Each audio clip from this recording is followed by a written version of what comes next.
Hello friends, and welcome back to r/ProRevenge. Let's start our video with a petty revenge in the pool. But before we begin, don't forget to subscribe to our channel if you're new here and turn on notifications so you don't miss a new video every single day. Here we go. Pool day problems. I travel a lot for work. I usually spend a lot of time in more rural, smaller towns, but on this trip my company put me up in a 4-star resort in Tucson, Arizona. It was a 2-week project, and rather than fly home Friday, I figured I'd stay the weekend and get drunk at the resort pool. Swim-up bars are my weakness. While I'm usually solo on the road, I actually knew a girl, and a cute one at that, who lived in the area. The bad news is that it was 4th of July weekend. The hotel had quite the shindig set up for the holiday: laser light show, DJs, band, and special nightly rates to attract the locals to fill up the resort. The place was packed, and by Friday, all hotel guests needed to have the correct color wristband, which was distributed by the front desk, to walk the resort grounds. Saturday morning, my friend and 2 of her girlfriends come meet me at the hotel.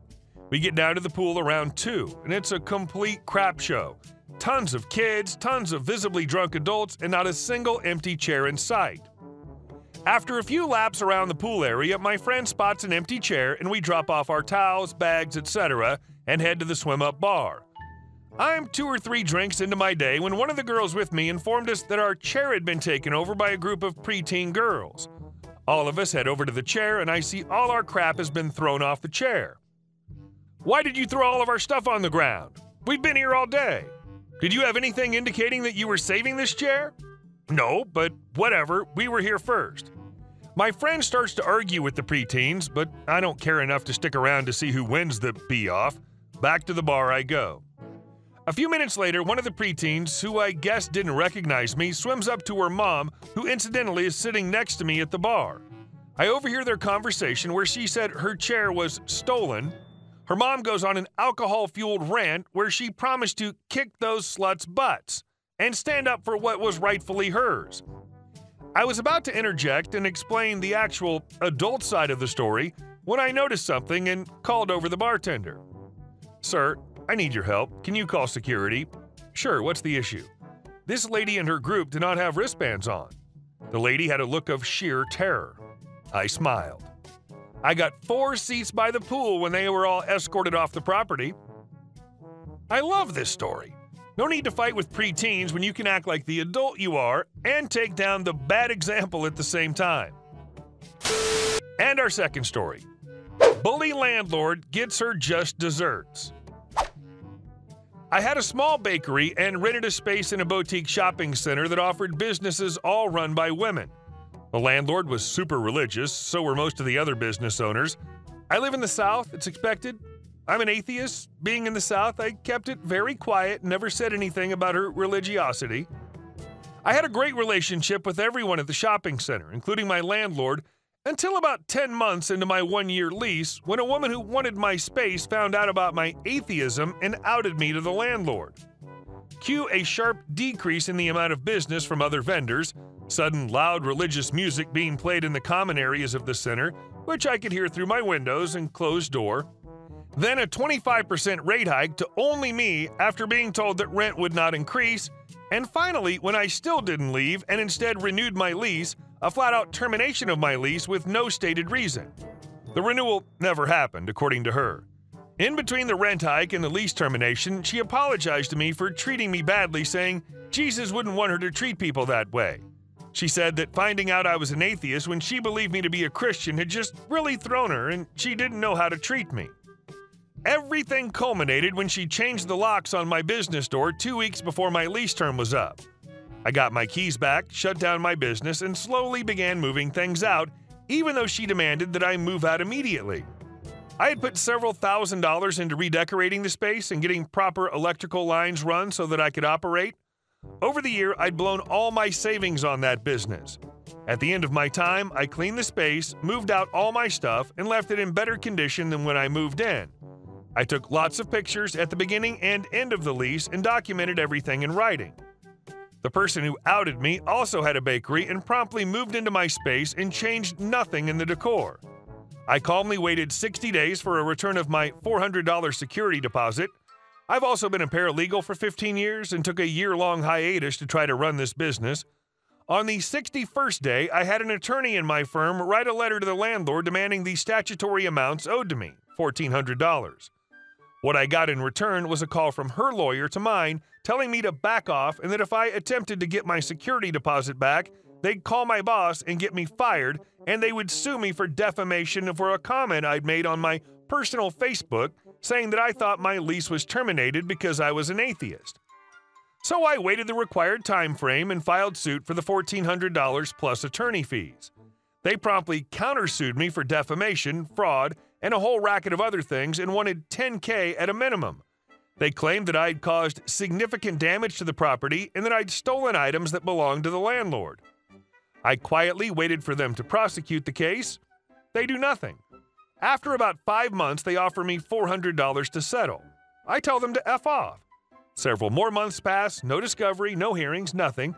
After a year, I filed a no-evidence motion for summary judgment asking that all their claims be dismissed.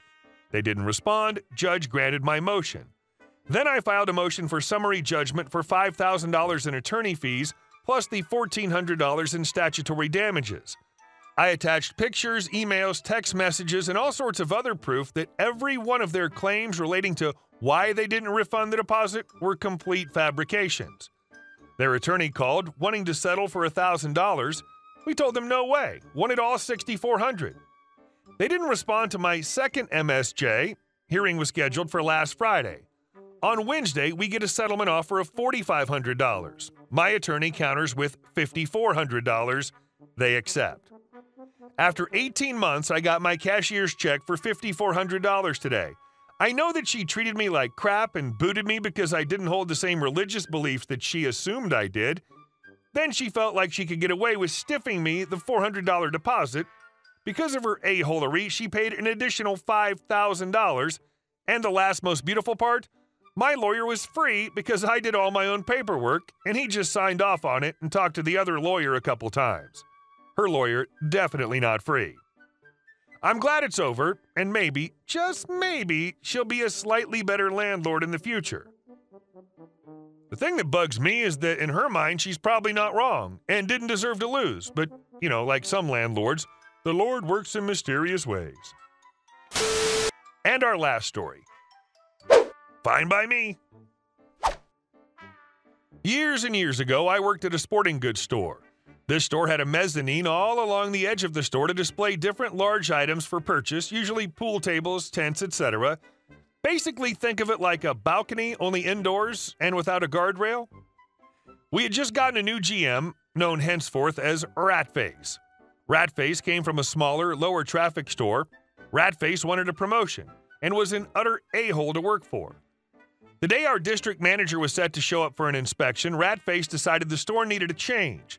He wanted 3 of us, myself included, to drop what we were doing and move all the basketball goals to the mezzanine before the DM showed up for her inspection. We explained that none of the goals can be moved in one piece. The larger goals are too heavy to be moved. The in-ground goals, which were the heaviest, would be impossible to move up there due to the elevator not being tall enough and the stairwell too narrow. Even if we started yesterday, the amount of work is too much to complete in such a short time frame with only 3 people. Ratface gave no Fs. His exact words, "I don't care how you do it, I just want you to effing do it."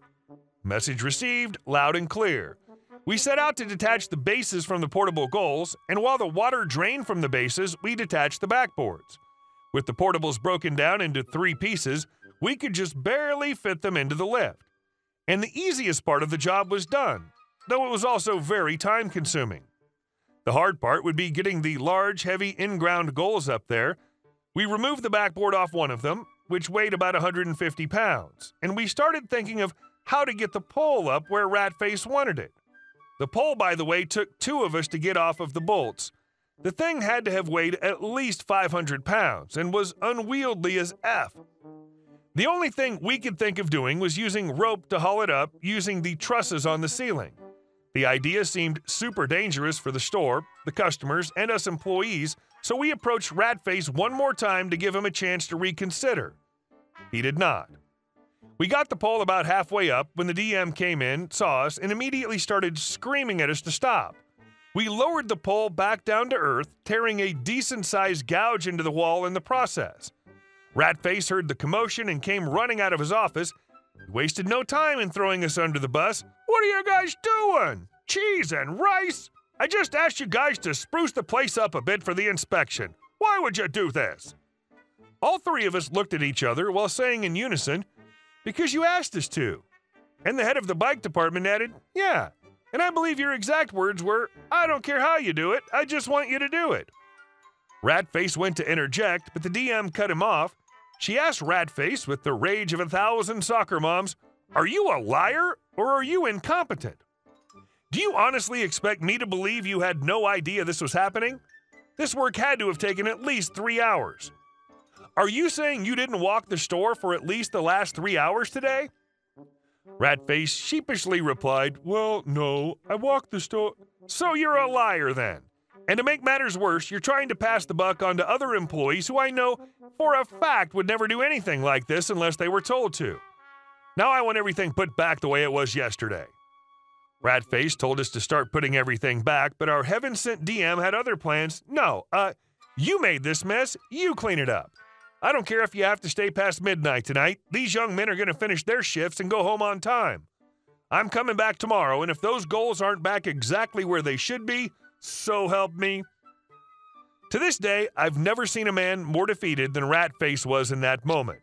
In the end, we had to move everything back since Ratface was a tall, lanky skeleton of a man, but the DM did see fit to order lunch for us, which was cool. Not nearly as cool as watching her rip his soul out right in front of us, though. Glad to see she actually cares. I didn't forget where she came from. Thank you all for watching the video. I'll see you in the next one.